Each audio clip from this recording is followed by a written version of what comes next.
ونصلي على رسوله الكريم. أما بعد فأعوذ بالله السميع العليم من الشيطان الرجيم.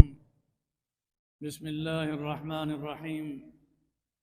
اللهم لك الحمد كما ينبغي لجلال وجهك وعظيم سلطانك. اللهم صل على محمد وعلى آل محمد أفضل صلواتك بعدد معلوماتك وبارك وسلم.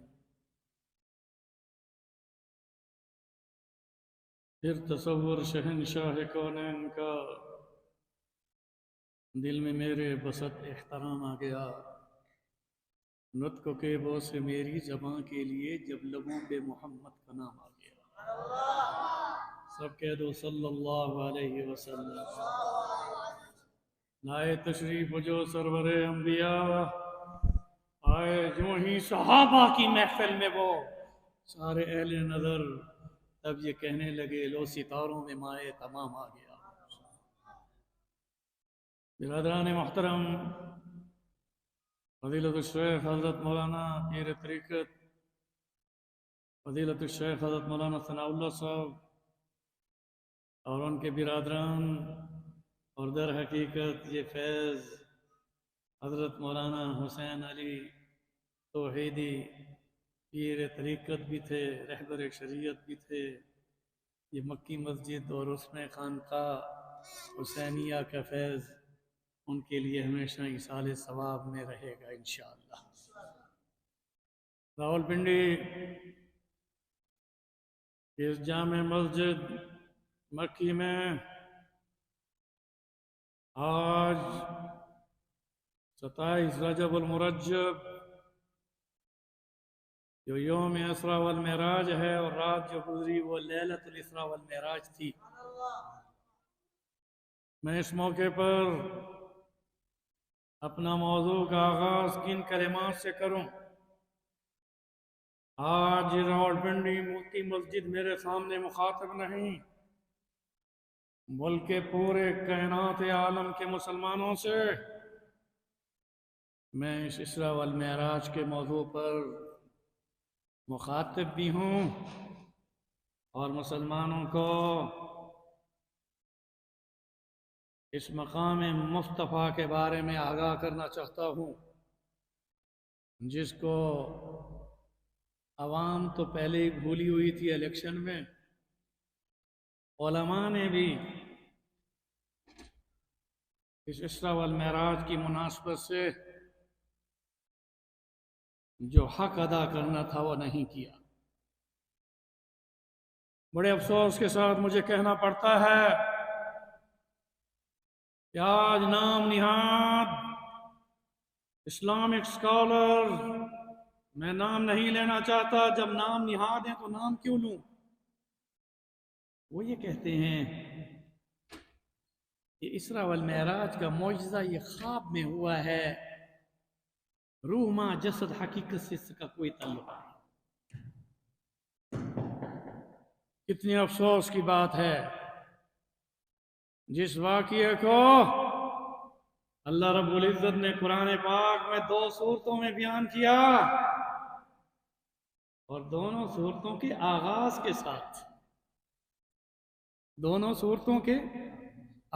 کے ساتھ اور اس میں واضح کیا کہ ایک ہی رات کے یہ 2 سفر ہیں.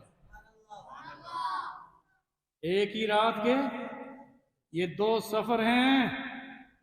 انہیں اپنی عقل پر نہ سوچنا، بلکہ میں تو اللہ فرماتے ہیں میں تو اس واقعے کو سبحان کے لفظ کے ساتھ اپنی صفت بیان کرتے ہوئے کہہ رہا ہوں کہ سبحان الذی اسری بعبدہ لیلا من المسجد الحرام الی المسجد الاقصی. پاک ہے وہ ذات جس نے اپنے بندے کو رات کے ایک حصے میں مسجد حرام سے مسجد اقصی کی سیر کرائی. اب یہاں میرے جملے کو میں میڈیا کا مشکور ہوں کہ وہ لائیو پروگرام دے رہے ہیں اور آگے پھیلائیں گے.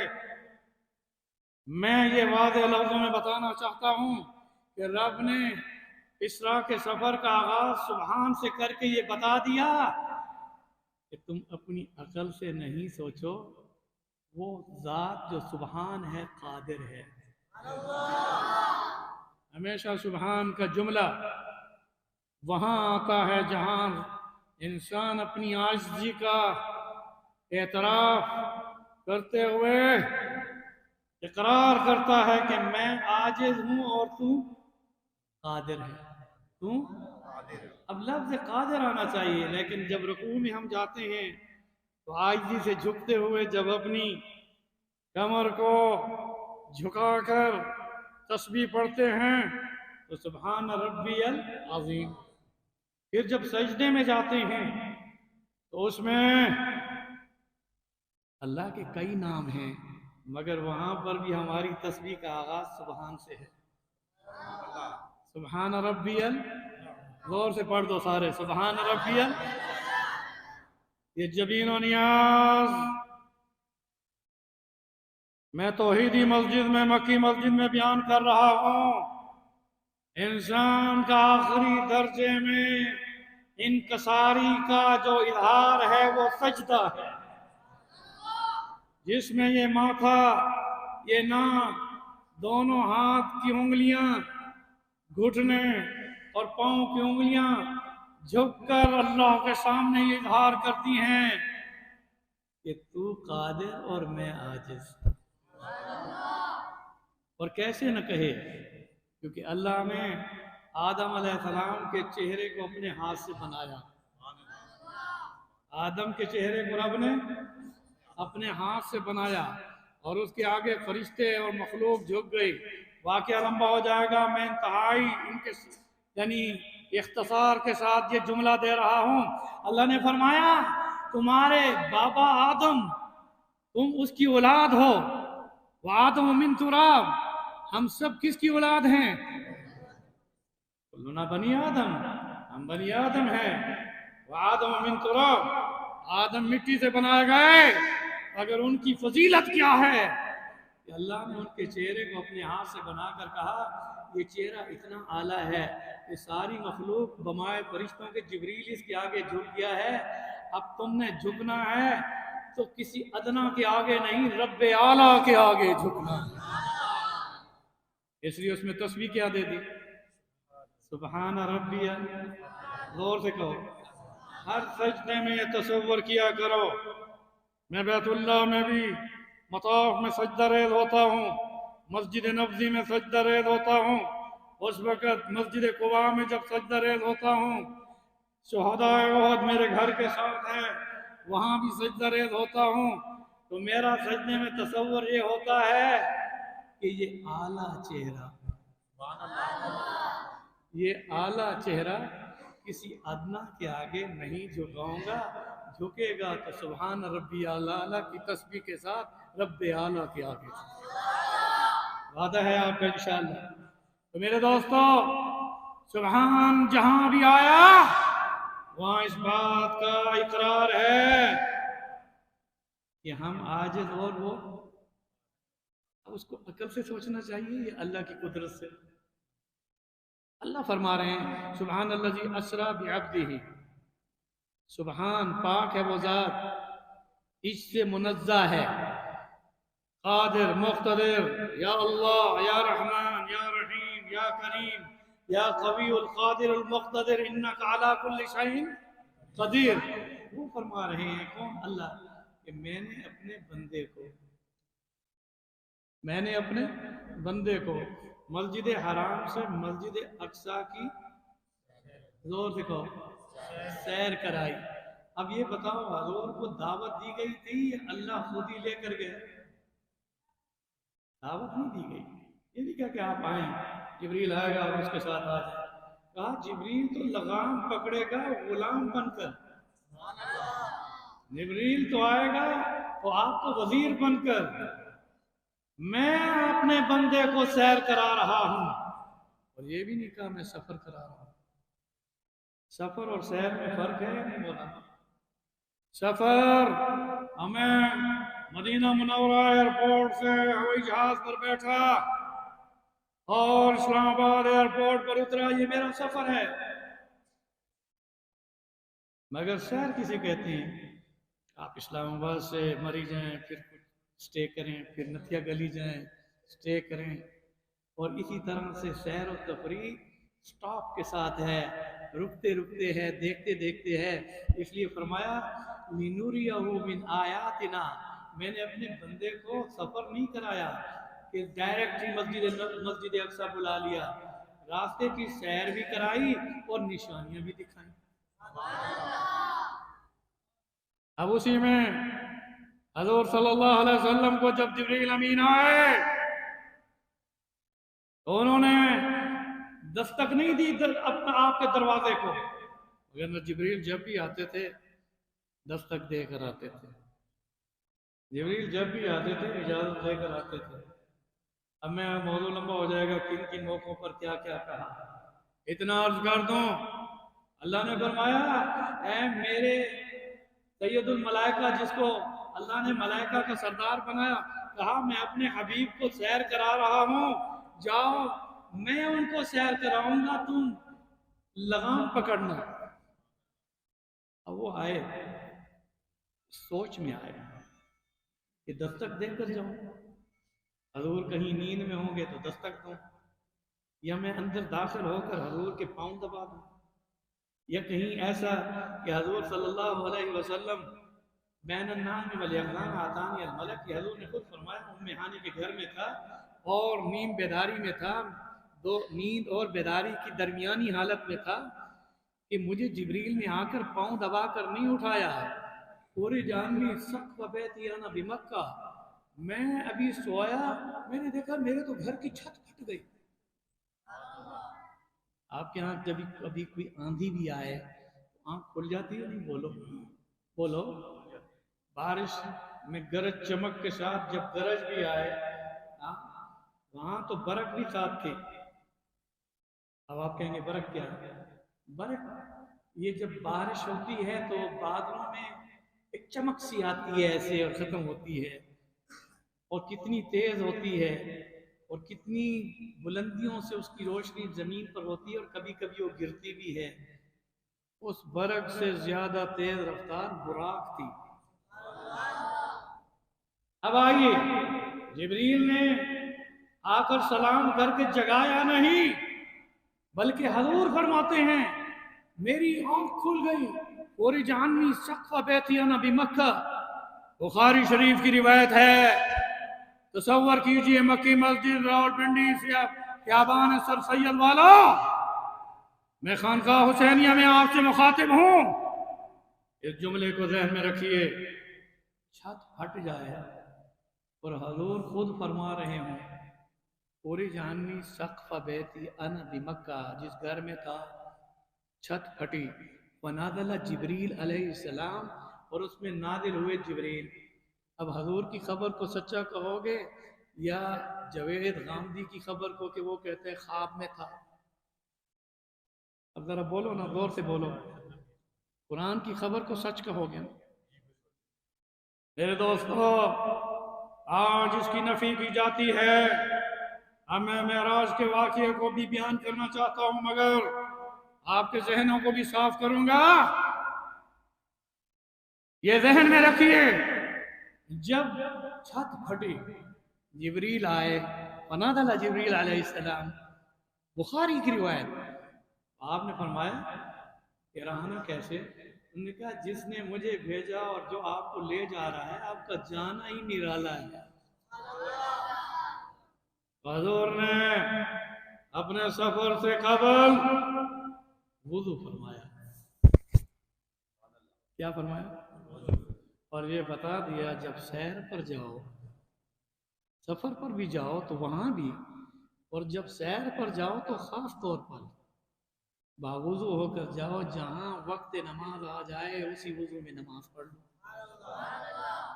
فرمایا میں نے وضو کیا، اس کے بعد میں نے اپنے دروازے کی کنڈی کھولی، اور وہ زنجیر والی کنڈی تھی، اور مدتوں کا سفر کیا، اور واپس لوٹا تو وضو کا پانی رس رہا تھا، دروازے کی کنڈی ہل رہی تھی۔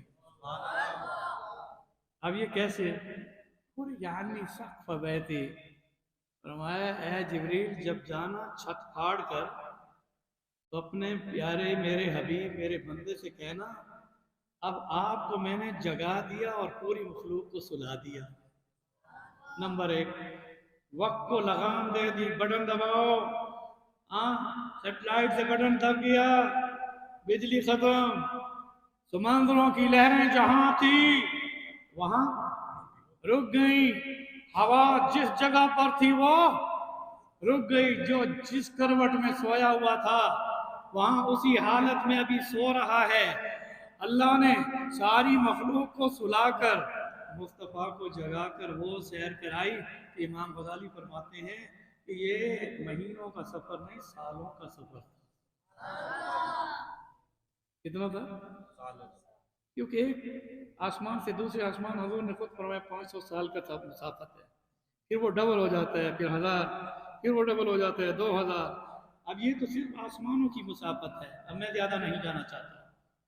جملہ سنا مجھ سے، میں کیونکہ عربوں کا خطیب ہوں، وہاں پر عرب نوجوان، میں اسی اسراء والمعراج پر خطاب کر رہا تھا، نماز جمعہ کے بعد وہاں عقیدت کے ساتھ سوال کرتے ہیں، یہاں پر تو تنقید کے ساتھ ہوتا ہے۔ انہوں نے کہا شیخ آپ نے کہا وقت کو لگام دے دی گئی اور مصطفیٰ کو جگا کر مدتوں کا سفر کرایا گیا، اس کی کوئی دلیل قرآن میں ہے؟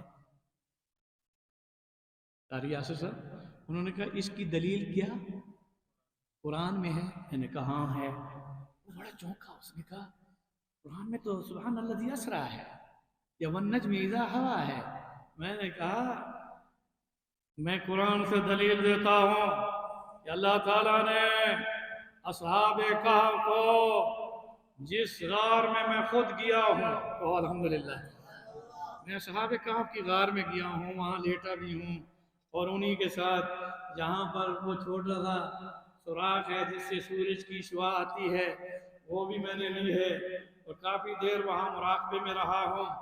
وہاں پر اصحاب کہف سورۃ کہف میں پورا واقعہ ہے کہ اللہ نے اپنے ان بندوں کو بمائے کتے کے، اللہ نے اپنے ان بندوں کو بمائے کتے کے وہاں سلا دیا۔ کتنی مدت؟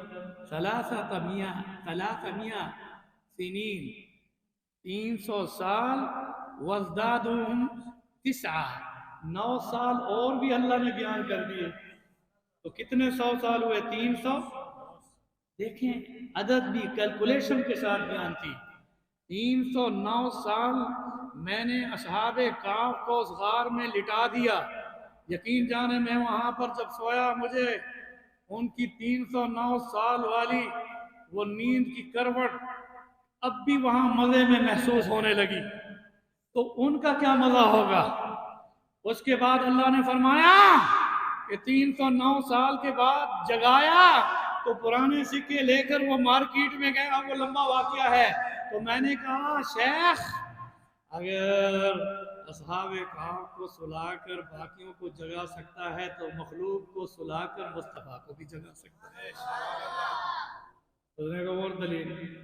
میں نے کہا دلیل قرآن میں ہے، وَقَالَّذِي مَرَ عَلَىٰ قَرْيَةٍ وَهِيَ خَاوِيَةٌ عَلَىٰ عُرُوشِهَا، یہی مسجد اقصی جس کو بخت نصر بادشاہ نے بھی گرا دیا تھا اور بڑے بڑے نبیوں کو اس نے قتل کیا تھا۔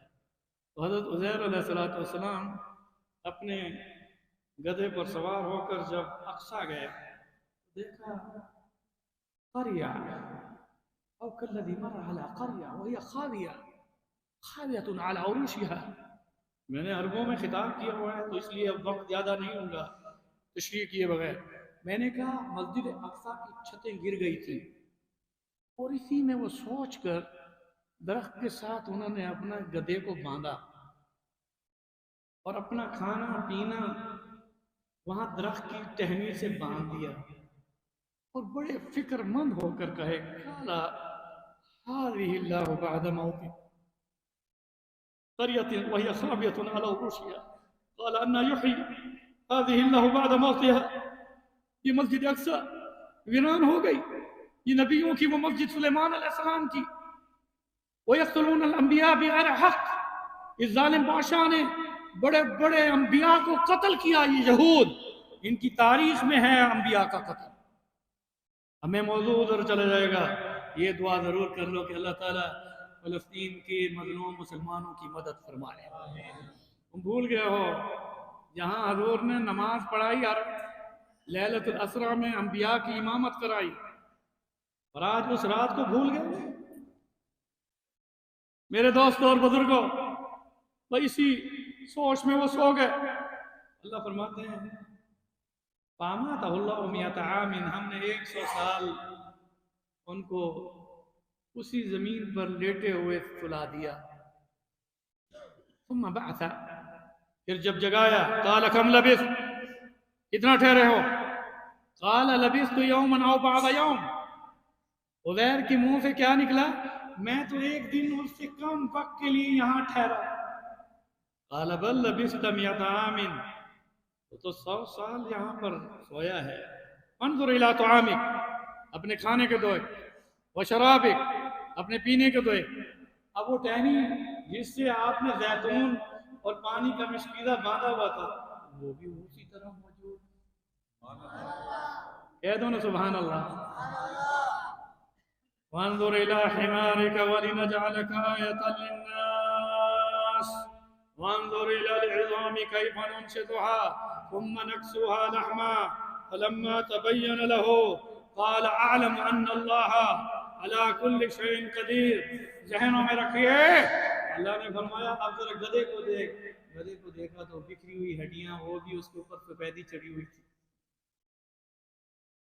اب کتنی مدت سوئے، اور لوگ گزر رہے ہیں ان کو وہ نظر۔ اگر 100 سال عزیر کو سلا کر دوبارہ جگا کر گدھے کو اسی حالت میں کھڑا کر کے کھانے پینے کی حفاظت کے ساتھ عزیر کو سونے سے جگا کر پھر دوبارہ اعلان کرواتے ہیں کہ میں عزیر ہوں، تو وہ رب قادر ہے کہ اپنے ایک نبی کو 100 سال کی نیند سلائے اور سب جاگے ہوں وہ دیکھ ہی نہ سکیں، اور اپنے مصطفیٰ کو جگا کر سب کو سلا دے، سمندروں کی لہروں کو لگام دے دے، وقت کو اسی طرح کنٹرول کر کے اس کے بٹن دبا دے، تو اللہ تعالیٰ قادر ہے یا نہیں؟ زور سے بولو، کیسے آپ معراج کا انکار کرتے ہیں؟ میں بڑے سخت الفاظ کے ساتھ ان نام نہاد اسلامک اسکالر کے ناموں سے ان کم علموں کو بتا دینا چاہتا ہوں، یہ سیر رب نے کرایا۔ نمبر 1۔ نمبر 2، تم اپنی عقل سے مت سوچو، یہ ذہن میں رکھیے کہ اگر معراج کا انکار کرو گے، معراج کا انکار کرو گے بیداری کی حالت میں، ہمارا تو عقیدہ ہے کہ اللہ نے زکوٰۃ، روزہ، حج، میراث، قرآن پاک کے سارے احکامات جبریل امین کے ذریعے سے لوح محفوظ سے رسول اللہ کے سینے مبارک پر نزل علی قلبک، آپ کے سینے پر نازل کیے، مگر 3 چیزیں ایسی ہیں جس میں جبریل بھی نہیں ہے۔ نماز کی فرضیت کا تو حکم ہی عرش معلیٰ پر ہوا ہے، یہ تو بچہ بھی جانتا ہے کہ نماز کی فرضیت کا حکم کہاں ہوا؟ بولو نا، اگر معراج کا انکار ہو جائے تو نماز کی فرضیت کا بھی انکار ہے۔ نماز تو معراج میں مومن کو ملی۔ اب وہ بھی واقعہ میں لمبا بیان نہیں کرنا چاہتا، اتنا عرض کر دوں، وقت تھوڑا ہے۔ جب اللہ تعالیٰ نے یہ تحفہ نماز کا دیا تو 50 نمازوں کا تھا۔ حضور جب آئے چھٹے آسمان پر موسیٰ علیہ السلام سے ملے، یہ سارے مفروض ہیں، کس سے ہیں؟ یہ خواب ہے؟ نہیں، حقیقت ہے۔ بولو، یہ حقیقت ہے۔ تو موسیٰ علیہ السلام نے کہا، اے اللہ کے رسول، آپ کی امت 50 نمازیں نہیں پڑھ سکے گی، آپ تخفیف کرائیے۔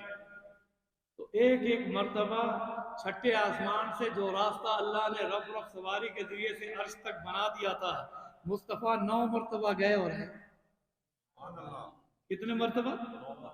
9 مرتبہ، 5 کی تخفیف ہوئی، باقی کتنی رہ گئیں؟ تو موسیٰ علیہ السلام نے پھر یہ کہا کہ آپ یہ بھی تخفیف کروا لیں کیونکہ آپ کی امت 5 نماز بھی نہیں پڑھ سکے گی۔ تو حضور نے فرمایا اب مجھے اللہ سے شرم آتی ہے،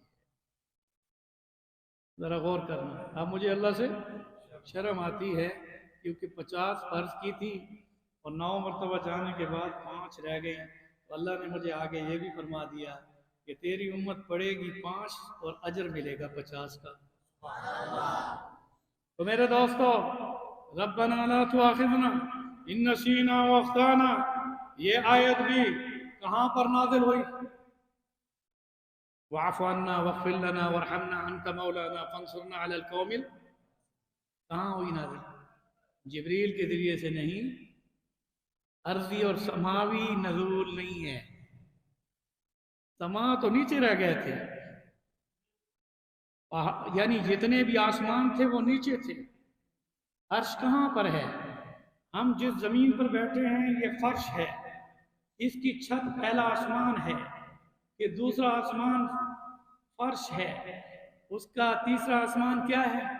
چھت ہے، 7واں آسمان فرش ہے، اس کی چھت جنت ہے، اس کی چھت جنت ہے، سدرۃ المنتہا جنت ہے، اور 7واں آسمانوں کی بلندیوں پر سدرۃ المنتہا کے پاس اللہ نے آسمانوں پر جنت نہیں بنائی، اللہ نے آسمانوں سے کہیں بلند و بالا جنت بنائی، اور فرمایا کہ سورہ اسرافیلی سے زمینیں اور آسمانیں سب فنا ہو جائیں گی، جنت اور دوزخ اور میرا عرش اور کرسی فنا نہیں۔ یاد رہے گا، کل من علیہا فان ویبقى وجہ ربک ذو الجلال والاکرام، جب وعملت الارض والجبال فدکتا دکتا واحدہ، جس وقت سورہ اسرافیل پھونکا جائے گا، والبحار سجرت، جو کہ سمندر ہیں ان کو آگ لگ جائے گی، اور اللہ فرماتے ہیں کہ زمینوں کو بمائے پہاڑوں کی بلندیوں پر اٹھا کر انہیں آپس میں ٹکرا کر یکون الجبال کالعہن المنفوش، انہیں رنگین اون کی طرح سے اڑا دوں گا۔ مگر ایک بات بتاؤں، میں جس شہر مدینہ منورہ سے آیا ہوں، طیبہ طابہ دیار حبیب، گنبد خضرا کی رونق کی بہاروں کو سلام، بیت اللہ جاتا ہوں تو حجر اسود جنت کا پتھر ہے، جب بیت اللہ جاتا ہوں تو مقام ابراہیم جنت کا یاقوت ہے، جب مدینے آتا ہوں تو میں حیران ہو جاتا ہوں، وہاں سے جنت سے 2 پتھر آئے اور یہاں پورا پہاڑ احد کا جنت میں جا رہا ہے۔ اب وہ واقعہ لمبا، اتنا عرض کر دوں، میں عرض کر رہا تھا کہ اللہ تعالیٰ کہ اس شہر کو اگر انکار میں لایا گیا، اور اگر کوئی یہ کہے کہ حضور کو معراج خواب میں ہوا حقیقت میں نہیں ہوا، تو پھر ذہن میں رکھیے کہ ابو بکر کو تو صدیق اکبر کا خطاب ہی اسی کی وجہ سے ملا، پھر تو اس کا بھی انکار ہو جائے گا، کیونکہ خواب میں اگر کوئی چیز نظر آتی ہے اس پر اتنا ڈیبیٹ نہیں ہوتا، خواب خواب ہے۔ کیا وجہ تھی کہ حضور جب آئے اور جب گئے، ابو بکر کو جانے کی بھی خبر نہیں، آنے کی بھی خبر نہیں، ابو بکر کو بولو جانے کی بھی خبر نہیں، آنے کی خبر نہیں۔ حضور آ گئے تو آپ نے مخفی نہیں رکھا اس واقعے کو، آپ نے بیان کرنا شروع کر دیا۔ فَاصْدَعْ بِمَا تُؤْمَرُ، حضور کو حکم تھا جو وحی آئے یا جو کچھ آپ دیکھیں اللہ کے ان فرمان کو بیان کریں۔ آپ نے بیان کیا کہ مجھے اس رات میں مسجد حرام سے مسجد اقصی لایا گیا، اور آگے بخاری کی روایت میں اور بھی ارشاد، فرج صدری، میرے سینے کو چاک کیا گیا، ثم غسلہ بماء زمزم، اور زمزم کے پانی سے میرے سینے کو دھویا گیا۔ بخاری کی روایت، قرآن کی آیات، سبحان الذی اسری بعبدہ لیلا من المسجد الحرام الی المسجد الاقصی، آپ نے آیت پڑھ دی۔ ابو جہل اس میٹنگ میں تھا، اس مجلس میں ابو جہل بھی، اللہ ہی نے اس کو بٹھا دیا یا بلا لیا، اس نے دیکھا ابو بکر بھی نہیں، اور خبر بڑی عجیب ہے، اگر یہ خواب ہوتا تو دوڑے دوڑے ابو بکر کے گھر دستک دیتا؟ بولو، جواب دو نا. کیا بات ہے، آپ الیکشن میں تھکے ہوئے ہیں، بہت نعرے لگائے ہیں آپ. بھئی اللہ کے کلام کو تو صدق اللہ کہہ دو، اللہ کی کلام سچ ہے. ابو بکر کے گھر کی دستک دی ابو جہل نے، منطق الباب. حضرت ابو بکر اس وقت ابو بکر تھے، صدیق نہیں تھے. انہوں نے پوچھا عمر بن حشام، اس نے کہا میں عمر بن حشام. ابو جہل کیسے؟ اس نے کہا باہر تو آؤ. باہر دروازہ کھولا. اس نے کہا کیا یہ ہو سکتا ہے کہ رات کے ایک حصے میں، اب یہ خواب ہوتا تو یوں بیان کرتا، رات کے بولو ایک حصے میں ایک شخص کو مسجد حرام سے مسجد اقصی لایا جائے اور وہاں پر وہ ساری سیر کر کے واپس بھی آئے اور وقت ایک لمحہ بھی آگے پیچھے نہ ہو، جبکہ 2 مہینے کا سفر ہے صرف آنے جانے کا، یہ عقل مانتی ہے؟ ابو بکر نے جواب میں فرمایا عقل نہیں مانتی، اگر تیری روایت ہے، ابھی میں نے حضور سے نہیں سنی، اگر راوی تو ہے اور تو کہتا ہے کہ میرے نبی نے یہ کہا تو سن لے، راوی تو ہے، سنا میں نے نہیں. پھر بھی میں تصدیق کرتا ہوں کہ اگر جبریل آسمانوں سے زمین پر آ سکتا ہے تو مصطفیٰ زمین سے آسمان اور عرش معلی پر جا بھی سکتا ہے. اب آئے حضور کی خدمت میں. حضور ابو جہل بھی پھر پہنچ گیا. اب حضور کی خدمت میں آئے، سلام کیا، الصلوۃ والسلام علیکم یا رسول اللہ، آپ کے سامنے بیٹھ گئے. اب حضور بیان کرتے جا رہے ہیں. حضرت ابو بکر نے پوچھ لیا یا رسول اللہ کیا واقعہ ہے؟ حضور بیان کرتے جا رہے ہیں اور ابو بکر جواب میں کہتے جا رہے ہیں صدقت یا رسول اللہ. آپ نے کیا فرمایا؟ بولو نا، پیچھے والے بچوں بھی اور بڑے بھی بولیں. حضور نے کیا فرمایا؟ صدقت، سچ بولا، سچ فرمایا. اب وہ ابو جہل بڑا حیران، ابھی سنتا جا رہا ہے، ابو بکر کہتا جا رہا ہے صدقت یا رسول اللہ. اسی میں جبریل آ گئے. جبریل نے کہا یہ صدقت یا رسول اللہ آپ کے سامنے نہیں کہہ رہے. ابو جہل نے جب بیان کیا اور انہوں نے سنا، کہا میرا نبی اپنی زبان میں سچا ہے، اس لیے اللہ نے اس کائنات عرش میں ابو بکر ان کی کنیت ہے، نام ان کا عبداللہ ہے، ابو قحافہ کے بیٹے ہیں عثمان جس کا نام ہے، ام سلمہ کے بیٹے ہیں، مگر اللہ نے اس کو مقام بخشا ہے کہ اب ابو بکر آج کے بعد صدیق اکبر ہے. میرے دوستو، مجھے ایک وہاں لہر ہے مسجد نبوی میں میرا حلقہ ہوتا ہے، درس دیتا ہوں، تو وہاں ایک شخص نے مجھے کہا کہ اس کے بعد کیسے آپ اس کو دلائل میں پیش کر رہے ہیں؟ میں نے کہا دلیل دیتا ہوں. ابو جہل نے کہا کہ اگر آپ مسجد اقصی گئے ہیں تو بتاؤ اس کی کتنی کھڑکیاں ہیں، کتنے دروازے ہیں، کتنے روشندان ہیں. مولانا ثناء اللہ صاحب پیر طریقت ہیں، والد محترم حسین علی توحیدی صاحب رحمۃ اللہ علیہ جنہوں نے مسجد بنائی ہے، مولانا سمیع اللہ صاحب، مولانا سمیع اللہ صاحب ان کے بھائی، یہ سب بیٹھے ہیں. میرے خیال میں یہ بھی دعوے سے نہیں کہہ سکتے کہ اس مکی مسجد کی کتنی کھڑکیاں ہیں، کتنے دروازے ہیں، مدتوں سے رہنے والا. حضور نے وہاں امامت کرائی، کوئی دروازے گننے تو نہیں کہتے. اب سوال غیر منطقی ہے، سوال زور سے بولو، غیر منطقی ہے. جب ابو جہل نے کہا کہ آپ کیسے مسجد اقصی گئے ہیں، بتاؤ اس کے کتنے دروازے، کھڑکیاں، روشندان، حضور نے صرف نظر جھکائی. رب نے فرمایا نظر اٹھاؤ.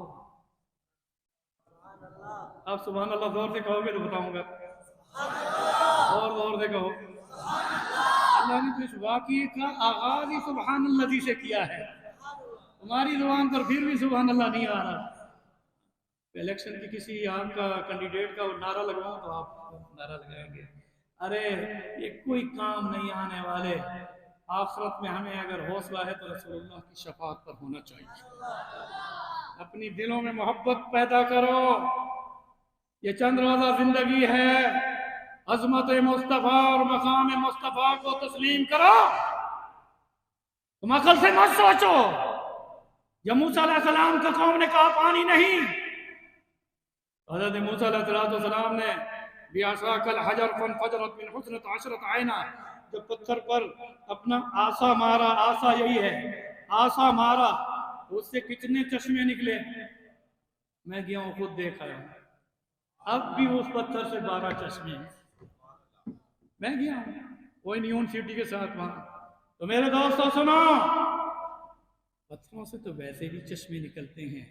مصطفیٰ کو جب صحابہ نے کہا 30,000 کا مجمع ہے، غزوہ تبوک ہے، پیدل سفر ہے، پانی ختم، مشکیزوں میں پانی ختم، وضو کا پانی تو ویسے ہی ختم ہو گیا تھا، مگر کسی صحابی نے یہ نہیں کہا کہ اللہ کہاں ہے۔ پانی نہیں، نبی کے پاس پانی نہیں، پینے کے لیے ایک پیالہ لے، کسی نے یہ نہیں کہا کہ اللہ، زور سے بولا۔ حضور نے فرمایا شاباش میرے صحابہ، تمہارے ایمان اور تمہارے مقام اور تمہارے ایمان کی اس پختگی پر اللہ نے فرما دیا ہے کہ میں تو جنت تو بعد میں دوں گا، میں ان سب سے راضی ہو گیا ہوں۔ کیوں کہ وہ اللہ فرما رہے ہیں انہوں نے یہ نہیں کہا کہ اللہ کہاں ہے، مگر ان کا عقیدہ یہ ضرور ہے کہ اللہ دیکھ بھی رہا ہے، سن بھی رہا ہے۔ اللہ بولو بولو، اللہ صرف ان کو دیکھ رہا تھا، ہمیں نہیں دیکھ رہا۔ کس بند کمرے میں تم گناہ کرو گے؟ یہ بھی توحید کے خلاف ہے۔ مخلوق سے چھپ کر گناہ کرنے والوں، یہ توحید کے خلاف ہے۔ میرا رب تو ہر جگہ ہے، دیکھ رہا ہے۔ میرے دوستو سنو، میں کیا جملہ دے رہا تھا۔ اب جب انہوں نے کہا پانی نہیں، آپ کو ایک پیالہ دیا گیا، کہا کچھ تو لاؤ۔ اس سے معلوم ہوا کہ دعا کے لیے بھی کچھ ہونا ضروری ہے۔ اب وہ پیالے میں پانی لائے گئے، حضور نے اس میں اپنی 5 انگلیاں ڈالی اور کہا اللہم بارک لنا فی، کہ اللہ اس پیالے کے پانی کو برکت دے دے۔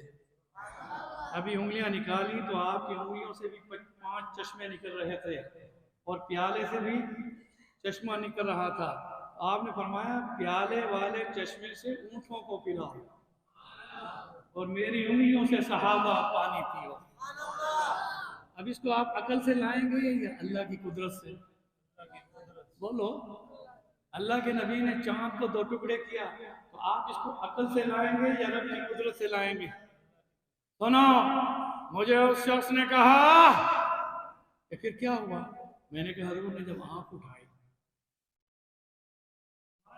پہلے جھکائی، جب آنکھ اٹھائی تو اللہ نے فرمایا اے نبی، اگر میں آپ کو مسجد حرام سے مسجد اقصی لے جا سکتا ہوں تو مسجد اقصی کو بھی آپ کے پاس لا سکتا ہوں۔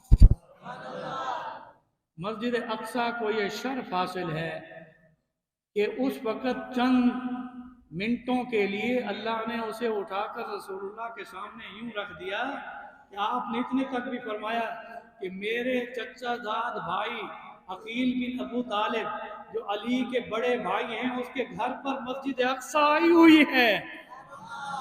اور کہا ابو جہل پوچھ، وہ پوچھتا جا رہا تھا، حضور گنتی کر کے بتاتے جا رہے تھے۔ آپ نے تو کہا سبحان اللہ، مگر ادھر سے آواز نہیں آئی، غور سے کہو سبحان اللہ۔ اب آپ کو بھی دلیل دوں قرآن سے، کیونکہ سارے پڑھے لکھے بیٹھے ہیں۔ یہ صحابہ تھے جو خبر رسول پر بغیر مشاہدے کے ایمان لائے، اور ہمارا آج کوئی تھوڑا سا پڑھا لکھا ہو جائے تو کہتے ہیں جی نہیں، میں تو جاوید غامدی کو مانوں گا، میں فلاں کو مانوں گا، میں غلام محمد پرویز کو مانوں گا، چاہے بخاری شریف کی روایت ہو، قرآن کی آیات ہو، سب کا انکار۔ اور موجودہ دور کے ان لوگوں کا اقرار یہ ہمارے لیے بدنصیبی ہے۔ آج وعدہ کر لو کہ ہم کتاب و سنت اور صحابہ کے منہج پر جو حضور خبر دے گئے بغیر مشاہدے کو، اس کو اپنا ایمان کا حصہ نہیں بلکہ ایمان ہی اس کا نام ہے کہ خبر رسول پر بغیر مشاہدے کے ہم اللہ پر ایمان لاتے۔ میرے دوستو، مجھ سے پھر اس نے کہا حرفوں سے ٹاکرا ہو، وقت تھوڑا ہو گیا، اب میں جملے کو کیسے پورا کروں؟ مجھ سے انہوں نے کہا اس کی دلیل قرآن سے دو۔ میں نے کہا ہے قرآن میں؟ کہا کیسے؟ میں نے کہا ہدہد نے خبر دی کہ سبا میں ایک عورت ہے، اس کا نام بلقیس ہے، اس کا تخت ہے، وہاں وہ سورج کی پرستش کرتی ہیں، حکومت ہے، تو حضرت سلیمان نے انہ من سلیمان و انہ بسم اللہ الرحمن الرحیم کا خط بھیجا، اور ہدہد نے اس کے روشندان کھلا تھا دراشا، اس سے اندر داخل ہو کر ملکہ بلقیس کے سینے پر وہ خط رکھا۔ اب اس نے بہت ساری میٹنگز کی، یہ خط آیا ہے اللہ تعالیٰ جس میں حکم ہے آ جاؤ میرے پاس اور مسلمان ہو جاؤ۔ اس نے اس کے بعد تحفے تحائف بھیجے، واقعہ لمبا۔ آخر کار حضرت سلیمان نے کہا نہیں، تجھے میرے پاس، غور سے بولے، سورۃ نمل میں ہے یا نہیں واقعہ؟ اب وہ اتنا قریب پہنچ گئی، سن رہے ہیں دھوپ پر بیٹھنے والے نوجوانوں، وہ لشکر بلقیس کا اتنا قریب پہنچ گیا کہ حضرت سلیمان مسجد اقصیٰ سے ان کی غبار اڑتی دیکھ رہے تھے۔ اس کے بعد آپ نے میٹنگ بلا لی، جنات کو بٹھا دیا، انسانوں کو بھی بٹھا دیا، اور جنات سے کہا تم میں سے کون سا ہیکل جن ایسا ہے جو ملکہ بلقیس کے تخت کو سبا سے، جو 3000 کلومیٹر دور، وہاں سے لے کر ابھی آئے۔ عفریت من الجن آتی کبھی قبل قبل کے ساتھ کہ میں آپ کی مجلس برخاست ہونے سے پہلے لے آؤں گا۔ اب یہ اس کا دعویٰ ذاتی نہیں تھا، اس کی بنیاد پر تھا، مگر حضرت سلیمان نے انکار کر دیا، کہا نہیں وہ سامنے غبار اڑ رہی ہے، وقت ہو گیا، سامنے غبار اڑ رہی ہے، میں اس سے کم وقت میں لانے کے لیے کہہ رہا ہوں۔ تو حضرت سلیمان کی نظر اپنے انسانی صحابہ پر پڑی، وہ نبی نہیں تھے، وہ سلیمان کے مقتدی تھے۔ کون تھے؟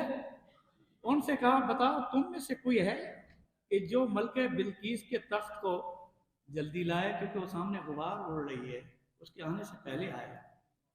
قال الذي عنده علم من الكتاب انا آتيك به قبل ان يرتد طرفك کے پاس، کہ آپ کی آنکھ ابھی نہیں جھپکے گی کہ میں اس کو لاتا ہوں۔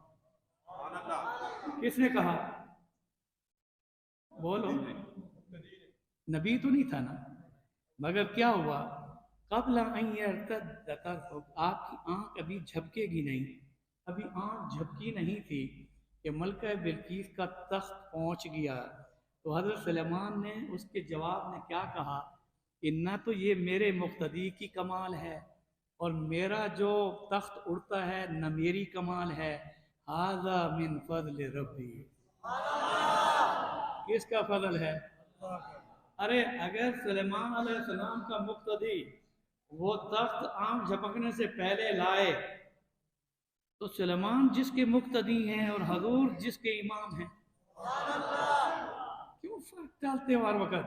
آئیے آخری جملے کے ساتھ، حضور صلی اللہ علیہ وسلم مسجد اقصیٰ کی امامت کے بعد، آسمانوں کی سیر کے بعد، جنت کی سیر کے بعد، تیسری سواری تھی رف رف سب، وہ غلاف والا ممبر جس پر آپ بیٹھے تو جبریل نیچے رہ گیا، مصطفیٰ کی سواری 70,000 حجابات کے پردوں سے جنت سے بلندیوں پر عرش معلیٰ پر پہنچا۔ اب واقعہ لمبا ہے، وقت تھوڑا ہے، میں کیونکہ اپنے بیٹے قاری صالح احمد سراج کی تلاوت بھی آپ کو سنانا چاہتا ہوں، کیونکہ انہوں نے مسجد نبوی میں حفظ کیا، رب بھی وہیں پڑھ رہے ہیں، ابھی یہ میرے ساتھ آئے ہوئے تھے، 20 دن بعد ہم نے چلا جانا ہے، انشاءاللہ آپ سب کی طرف سے درود و سلام بھی پیش کروں گا، تو تلاوت سنیں گے انشاءاللہ تعالی، نماز بھی انشاءاللہ ان سے پڑھوا دوں گا۔ سنا جب حضور ثم دنا فتدلى وكان قاب قوسين او ادنى واوحى الى عبده ما اوحى، یہ خواب کی باتیں ہیں یا حقیقت کی؟ اللہ نے فرمایا ما زاغ البصر، اس آنکھ نے دھوکہ نہیں کھایا، ما کذب الفؤاد، دل نے نہیں جھٹلایا، وہ سینہ جس کے اندر نور حق مستور رہتا تھا، اس نے کہا جو میرے سینے میں رب کا نور تھا وہ میری آنکھیں آج اس رب کو دیکھ رہی ہیں۔ میرے دوستو سنو، آپ سجدہ ریز ہو گئے، اللہ نے فرمایا اے حبیب سر اٹھاؤ، میں تو تمہیں دیکھتا بھی ہوں، تو آپ سر اٹھائیں مجھے دیکھیں۔ اب ہمارے اور آپ کے لیے ایک لمحہ فکریہ، ایک جملہ ہے، سن لو۔ مصطفیٰ نے وہاں اپنی ذات ملف یہاں نہیں رکھی ہوئی تھی، جیسے فائلیں لے کر لوگ جاتے ہیں بادشاہوں کے پاس،